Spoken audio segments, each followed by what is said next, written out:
अब आपके पास question number 6 नज़र आ रहा है, देखिए लॉग 5 अंडर रूट 5 है, ठीक है, under root 5 7 square T cube P divided by D power 6 B power square.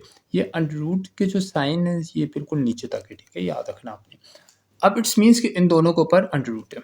सबसे पहले मैंने आपको क्या बोला था, अंडर रूट को हमने ओपन करना होता है। जब हम अंडर रूट को ओपन करेंगे तो 7 स्क्वेयर टी क्यूब पी वैसे लिखेंगे, D6 अंदर वाला एज इट इज आपने उसी तरीके से लिखना है, डिवाइडेड बाय अंडर रूट 5।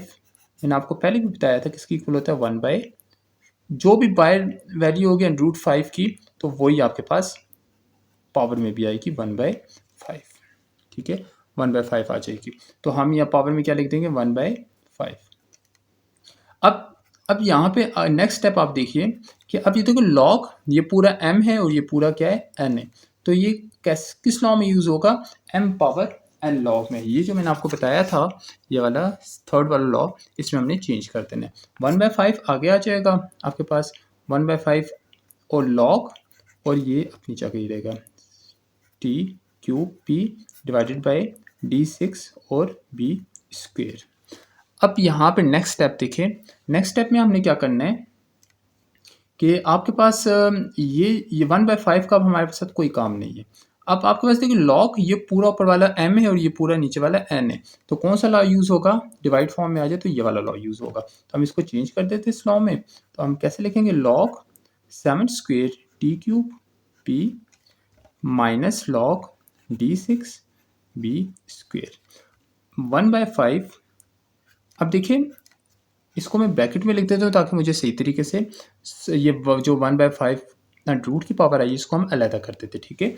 अब ये दोबारा एक लॉ यूज़ हो रहा है, देखिए 7 स्क्वेयर टी क्यू पी, ये मल्टीप्लिकेशन लॉ यूज़ हो रहा है, ये वाला लॉ यूज़ हो रहा है। तो मैंने प्रीवियस क्वेश्चन में आपको समझाया भी था कि लॉग 7 स्क्वेयर इनके दरमियान प्लस आ जाएगा, फिर लॉग टी क्यूब, फिर प्लस लॉग पी, माइनस आगे भी वही है, ठीक है, log D6 plus log B square. जब मल्टीप्लिकेशन फॉर्म में आ जाए तो आपने प्लस लगा देना साथ लॉग के 1/5। अब ये देखिए सिंगल डिजिट नहीं, 7 को पावर है, जब पावर आ जाए तो वो पावर कहाँ पे आ जाती है, आगे आ जाती है। इस चीज़ का मैंने आपको बताया था, 2 पावर आगे आ जाएगी, लॉग 7 अपनी जगह रहेगा, प्लस ये 3 पावर आगे आ जाएगी, लॉग टी अपनी जगह रहेगा, प्लस ये ऑलरेडी एक ही था तो हम इसको उसी तरीके से लिख देंगे, -6 आगे आ जाएगा, लॉग डी वैसे ही आ जाएगा, प्लस ये 2 आगे लिख देंगे और लॉग बी वैसे ही आ जाएगा।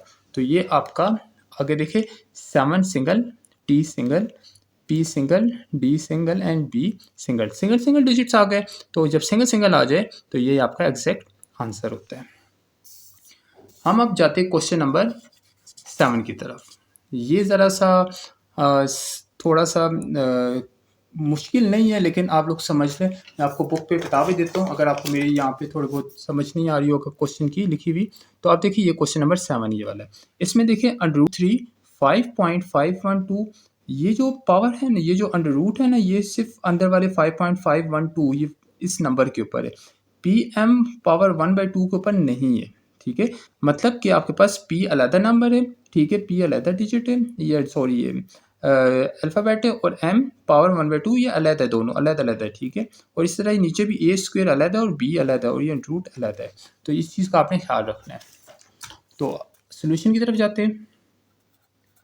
सोल्यूशन की तरफ जाएंगे तो सबसे पहले अंडर रूट को ओपन करेंगे, अंडर रूट 3 को ओपन करेंगे तो ये किसकी इक्वल होगा 5.512 पावर 1/3 पी एम पावर 1/2 वैसे के वैसे लिख देंगे हम, डिवाइडेड बाय इसको ओपन कर दे 5.91 पावर 1/4 ए स्क्वेयर उसी तरीके से बी वैसी। तो आपका फर्स्ट स्टेप ये आ गया, मैंने अंडर रूट को ओपन कर दिया। अब नेक्स्ट स्टेप में क्या करेंगे, ये जो है यहाँ पे साथ में आई थिंक लॉग भी आएगा, यहाँ पे आपके पास लॉग भी है क्वेश्चन में, ठीक है, लॉग भी है, इसका आपने रखना है, तो यहाँ पे भी लॉग आएगा। तो लॉग आपके पास क्या आ गया, लॉग की वैल्यू ये आ गई सारी, ठीक है। अब देखिए जब लॉग आ जाता है तो आप यहाँ से नज़र आ रहा है ये डिवाइड फॉर्म में, ऊपर नीचे फॉर्म में, ठीक है, ये पूरा का पूरा m है और ये पूरा का पूरा नीचे n आपने कंसीडर करना है। तो आपके पास ये वाला लॉ यूज़ होगा, तो हम अप्लाई कर देते हैं इस लॉ को, यूजिंग लॉ। जब हम लगाएंगे तो हम इसको कैसे लिखेंगे, लॉग ऊपर वाला पूरा लिखेंगे 5.512 पावर क्या है आपके पास 1/3 और P M power 1/2 divided by, अब डिवाइडेड नहीं सॉरी माइनस आएगा log 5.91 1/4 A square and B, ये आ जाएगा। नेक्स्ट स्टेप में आपने क्या करना है, याद रखना है आपने कि अब हमने देखना है, अब देखिए लॉग एम पावर ये आई हुई है, अभी हमने इसको नहीं देखना, ये पूरा एक सिंगल डिजिट है, ये पूरा एक है, ये पूरा एक तीन, इसके बाद आपके पास तीन नंबर यहाँ पे मौजूद है, ठीक है ना, तीन वैल्यूज़ आपके पास मौजूद है। तो आपने क्या करना है कि इसको आपने मल्टीप्लिकेशन फॉर्म में, तीनों के दरमियान कोई निशान नहीं है, तो हम इसको इनके दरमियान क्या लगा देंगे, प्लस लगा देंगे, लॉग लगा के, log 5.512 power 1/3 plus log P plus log M power 1/2। अब इसी तरीके से इसको भी करना है, minus log 5.91 power 1/4 plus log A square plus log B. ये देखिए मैंने इधर भी लॉ लगा दिया मल्टीप्लिकेशन वाला ये वाला, और इधर भी लॉ लगा दिया मैंने। Is it clear? अब नेक्स्ट स्टेप में, अब ज़रा मैं खुला, क्योंकि मैं थोड़ा छोटा छोटा इसलिए लिख रहा हूँ ताकि यहाँ पे आपके पास क्वेश्चन कंप्लीट हो जाए सही तरीके से। अब हम नेक्स्ट स्टेप में करेंगे, अब ये देखिए लॉग एम पावर एन, ये वाला लॉ, इस लॉ को देखिए, पावर में अगर लॉ आ जाए तो हम पावर को कहाँ पे ले जाते, आगे ले जाते, तो 1/3 को हम आगे ले जाएंगे, लॉग 5.512 वैसे क्या वैसे लिख देंगे। अब देखिए सिंगल प्लस लॉग पी तो ऑलरेडी सिंगल था वैसे ही रहेगा, ये 1/2 कहाँ पे आ जाएगा, आगे आ जाएगा 1/2 माइनस, और लॉग एम अपनी जगह रहेगा माइनस। अब यहाँ पे भी देखिए ये वाला कौन सा लॉ यूज़र है, लॉग एम पावर एन, तो पावर आगे आ गई और 5.91 वैसे ही लिखेंगे, प्लस ये भी ए की पावर 2 है, 2 पावर आगे आ जाएगी, लॉग ए वैसे ही लिखेंगे, और ये सिंगल डिजिट ही था और ये वैसे का वैसे ही रहेगा। तो आपके पास देखिए ये सिंगल आ गया, सिंगल वर्ड आ गया, ये भी सिंगल नंबर, ये भी सिंगल वैल्यू आ गई, ये भी सिंगल वैल्यू और ये भी सिंगल वैल्यू आ गई। तो आपके पास ये इसका एग्जैक्ट आंसर है। आपको काफ़ी मैंने डिटेल से समझा दिया। अब कोई मसला हो तो कमेंट सेक्शन में मुझे लास्ट भी बताइएगा। हम इंशाल्लाह नेक्स्ट वीडियो में क्वेश्चन नंबर 2 को पढ़ेंगे और क्वेश्चन नंबर 2 को अच्छे तरीके से सीखेंगे वो कैसे होगा। Thank you so much. अल्लाह हाफ़िज़।